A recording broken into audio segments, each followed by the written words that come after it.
Hello, my dear children. Today we are going to read the very first chapter of our book. The name of the chapter is Three Questions. It is written by a famous writer named Leo Tolstoy. In this chapter, you're going to learn about a king, एक राजा जिसे लगा कि if he knows the answers to three questions, he would never fail. सो इन तीनों सवालों के जवाब ढूंढने के लिए राजा जो है वो पूरे राज्य में अपने मैसेंजर्स भेजता है और घोषणा करता है that who ever gives the satisfactory answer तो उसे मैं बहुत अच्छा रिवॉर्ड दूंगा. However, the wise men who came forward were unable to answer his questions correctly. किसी ने भी उसके तीनों क्वेश्चंस का जवाब नहीं दिया. फिर क्या होता है? Let's read out. So let's begin, children. This story is divided into two parts. अभी हम फर्स्ट पार्ट से स्टार्ट कर रहे हैं. The thought came to a certain king that he would never fail if he knew three things. तो किसी time में certain king यानी कोई राजा, हमें नहीं पता कौन, कोई एक राजा था जिसने सोचा कि अगर उसे तीन सवालों के जवाब मिल जाएंगे तो वो कभी फेल नहीं होगा किसी चीज़ में. These three things were: what is the right time to begin something?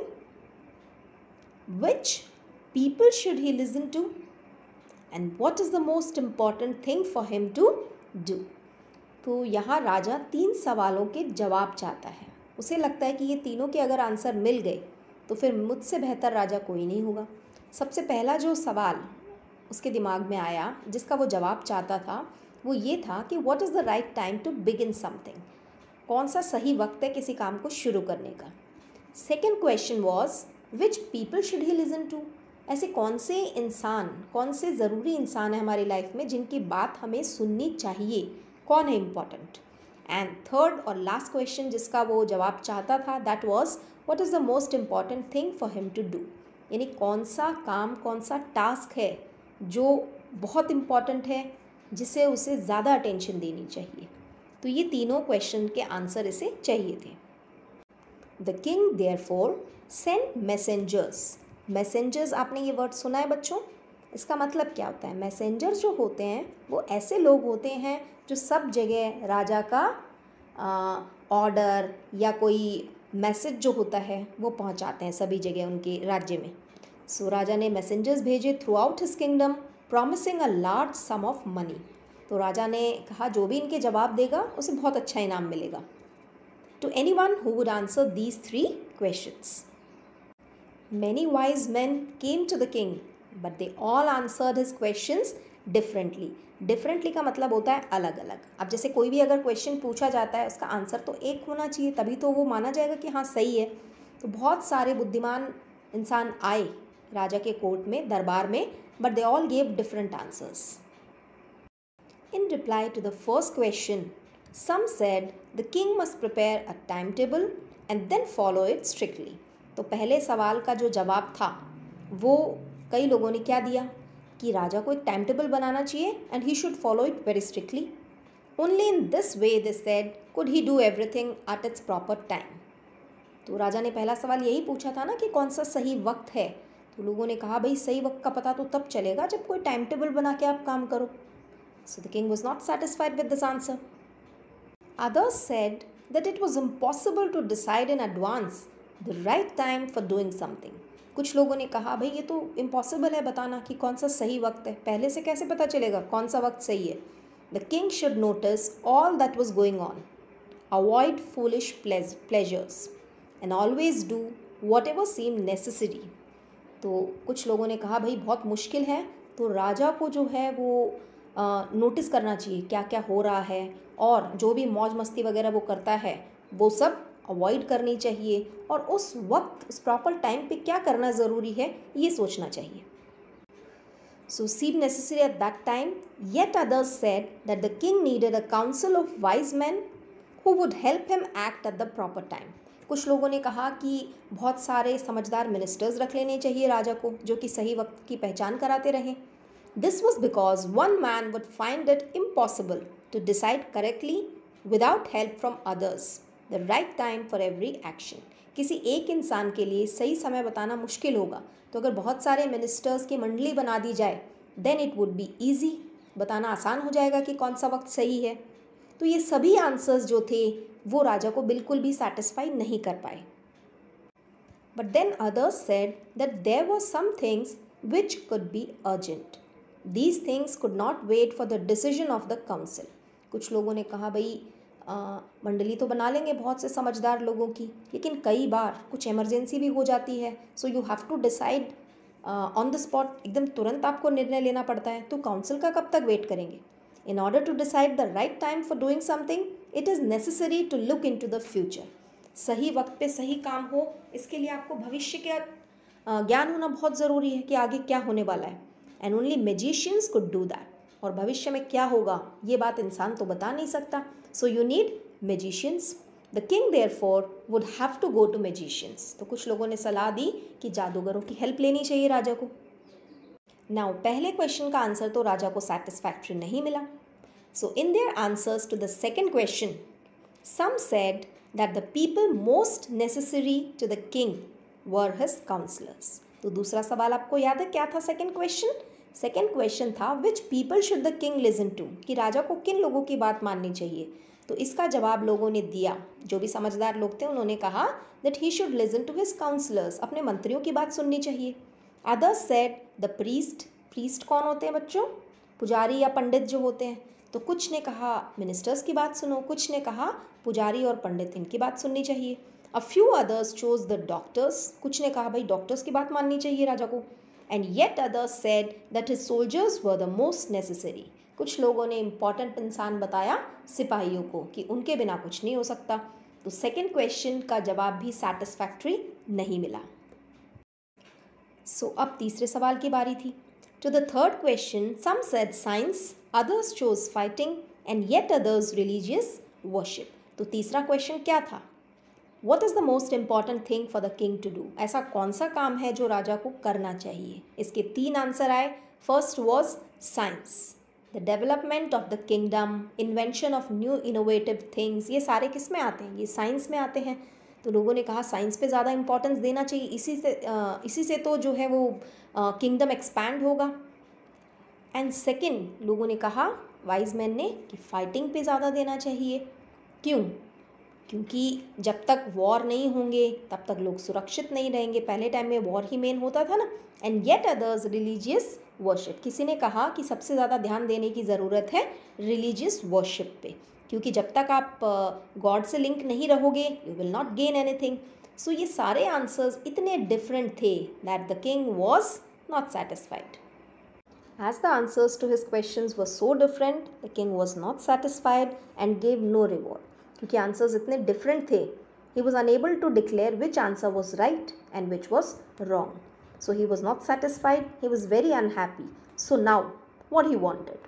Instead, he decided to seek the advice of a certain hermit who was widely known for his wisdom. Hermit आपने सुना है? A person who lives alone and leads a simple life, जैसे साधु सन्यासी बोलते हैं, है ना? तो उसने सुना था कि एक हर्मिट है जो कि अपने विजडम, अपने ज्ञान के लिए बहुत जाने जाते हैं। तो राजा ने डिसाइड किया, he decided that I will go and search for the hermit and ask him the 3 questions and try to find out the answer. The hermit lived in a wood. wood यहाँ पे बेटा लकड़ी नहीं है, wood का मतलब होता है जंगल या forest, which he never left. He saw no one but simple people and so the king put on ordinary clothes. Put on का मतलब होता है पहनना। तो हर्मिट की एक क्वालिटी थी कि वो जंगल से कभी भी बाहर नहीं जाता था, उसी जंगल में रहता था और सिर्फ साधारण लोगों से मिलता था। सो राजा ने भी एक साधारण सा वेश बनाया। He put on ordinary clothes. Before he reached the hermit's hut, the king left his horse with his bodyguard and went on alone. तो राजा ने सोचा अगर मैं बॉडीगार्ड और हॉर्स पे बैठ के जाऊँगा तो पता चल जाएगा हर्मिट को and he will not meet me.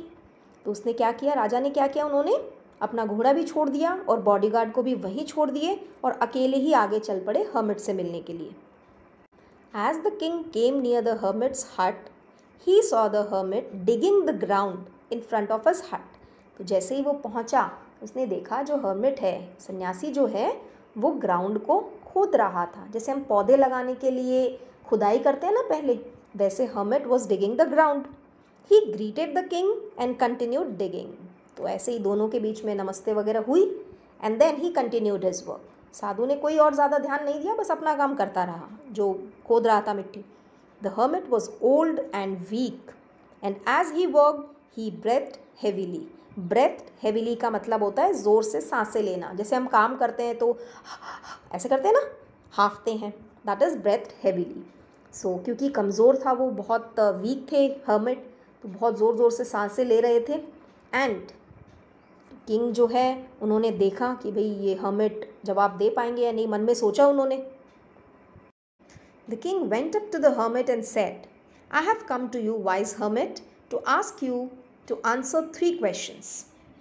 तो वो जाके ग्रीट करते हैं और फिर हर्मिट को बोलते हैं कि मैं यहाँ क्यों आया हूँ, कारण बताते हैं अपने आने का, that why he had come, and he said that I want to ask you 3 questions.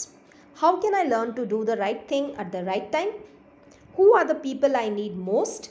And what affairs are the most important? तो अपने तीनों सवाल हर्मिट को बता देता है कि भाई इन तीनों के जवाब मुझे आपसे चाहिए।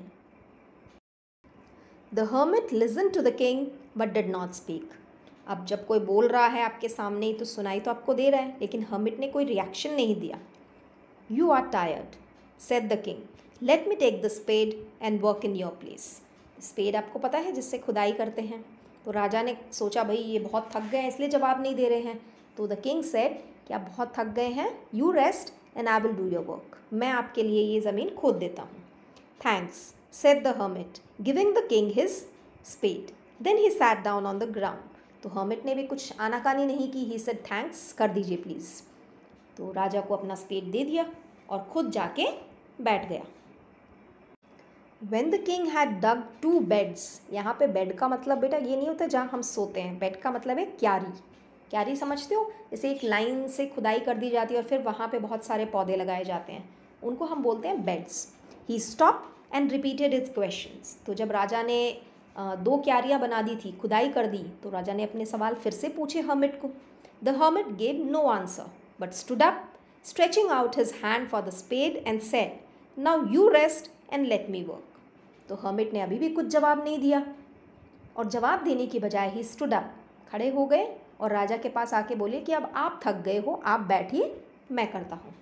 But the king did not give him the spade and continued to dig. राजा ने स्पेड नहीं दिया और खुद ही खुदाई करने लगे कि ठीक है, उन्होंने मन में सोचा कि हर्मिट को अभी और क्यारियाँ बनवानी है, सो ठीक है मैं थोड़ा और खुदाई कर देता हूँ, देन शायद ये जवाब दे दे। 1 hour passed, then another. यानी 1 घंटा बीता, फिर एक और बीता, 2 घंटे बीत चुके। The sun went down behind the trees and at last the king stuck the spade into the ground. Stuck the spade यानी जैसे हम टक से ज़मीन के अंदर गाड़ देते हैं। तो 2 घंटे खुदाई करने के बाद राजा ने स्पेड को मिट्टी में ज़ोर से पटका और बोले, I came to you wise man for an answer to my questions. If you can give me no answer, tell me so and I will return home.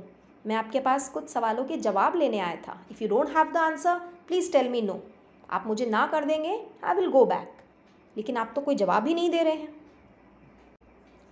Here comes someone running, said the hermit. अब उनकी बात का जवाब दें इससे पहले, reply करने से पहले ही उन्होंने टॉपिक चेंज कर दिया हर्मिट ने और किसी इंसान की तरफ इशारा करते हुए कहा कि देखिए कोई भागता हुआ आ रहा है। Someone is coming running. कोई भाग भाग के दौड़ दौड़ के इधर आ रहा है, देखिए।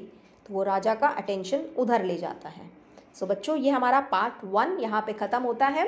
एक बार आप इसको दोबारा देखेंगे और समझेंगे स्टोरी को। If you have any doubt you can ask me. Now in the next video we are going to continue with the second part. Have a good day.